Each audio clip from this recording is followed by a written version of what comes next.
बिस्मिल्लाहिर्रहमानिर्रहीम। अस्सलामुअलैकुम नाज़रीन, मैं हूं मोहम्मद इशफाक अंसारी और आप देख रहे हैं मेरा सोशल मीडिया चैनल। आज हमने बात करनी है जमानत कबल अज़ गिरफ्तारी, मतलब बेल प्री रेस्ट जो होती है, मतलब बिफोर अरेस्ट बेल।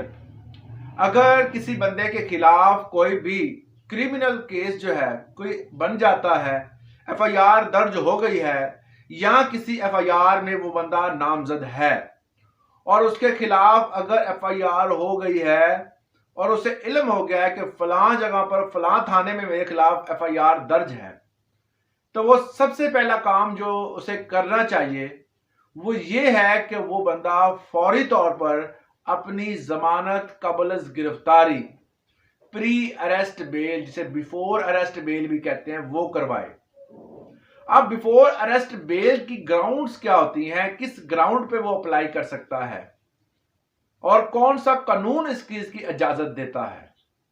सेक्शन 498 ज़ाब्ता फौजदारी, इस कानून के मुताबिक जो है कोई भी बंदा अपनी जमानत कबल गिरफ्तारी करवा सकता है। कबल गिरफ्तारी करवाने के लिए उसको फिजिकली तौर पर वहां प्रेजेंस होना जरूरी है। जैसे कि बाद गिरफ्तारी में कोई बंदा मौजूद ना हो तब भी उसकी जो बेल है वो हो जाती है। क्यों?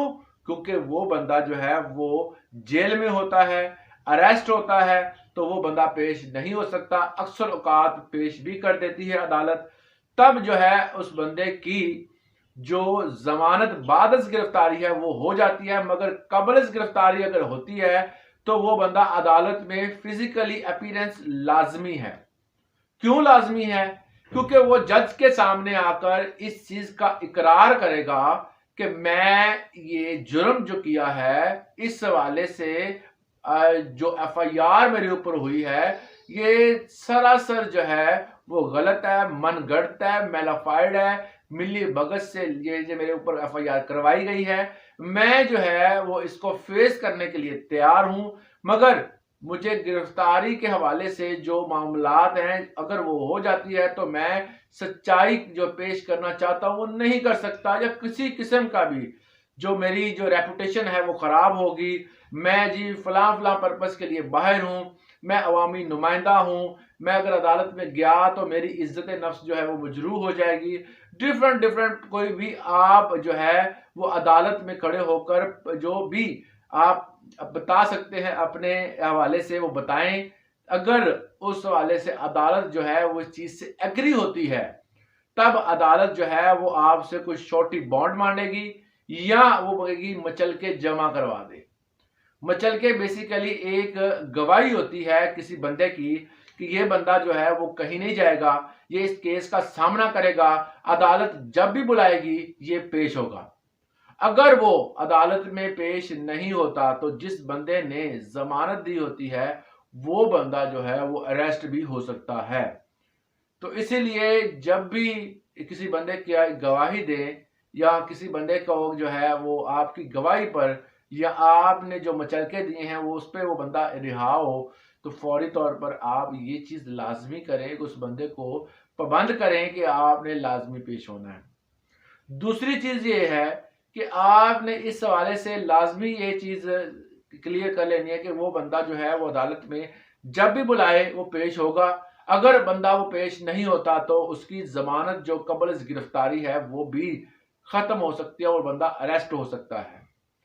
तो ये थी मखसूस सी ग्राउंड्स। अगर आप इस ग्राउंड्स को अब अगर अदालत को इस चीज इस हवाले से जो अगर उसको आप एग्री कर लेते हैं तब अदालत आपको कबल गिरफ्तारी जो है वो बेल उसमें दे देती है।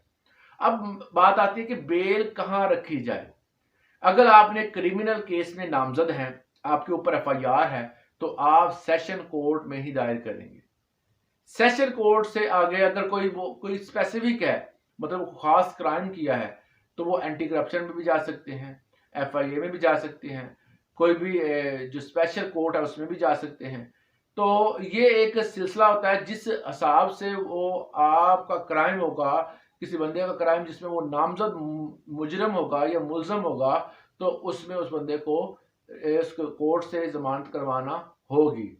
इस तरह आमतौर पर जिस तरह मजिस्ट्रेट पे आप जमानत रखते हैं, उसके बाद सेशन कोर्ट में, हाई कोर्ट में एक तसलसल के साथ होती है, और कुछ के जो होता है वो स्पेशली तौर पर जो है हमने सेशन कोर्ट में ही रखते हैं और वहाँ से ज़मानत हो जाती है। मोस्टली सेशन कोर्ट में ही रखी जाती है क्योंकि क्रिमिनल केसेस होते हैं मोस्टली जिनकी ज़मानत कबल गिरफ्तारी रखी जाती है, तो वहाँ से बेल अक्सर मिल भी जाती है और अक्सर नहीं भी मिलती। तो depending on the nature of civil जज साहब के जो, इसके अलावा आपके आर्गूमेंट्स पे, और दूसरा जो है वो मुलज़म कितना ज़्यादा जो है वो अपने हवाले से अपनी मासूमियत दिखा सकता है, इन तमाम चीज़ों को मद्देनज़र रखते हुए ज़मानत जो है वो दी जाती है। इस हवाले से अगर कुछ सवाल है तो कमेंट सेक्शन में पूछ सकते हैं। इजाज़त दीजिएगा। अल्लाह हाफ़िज़।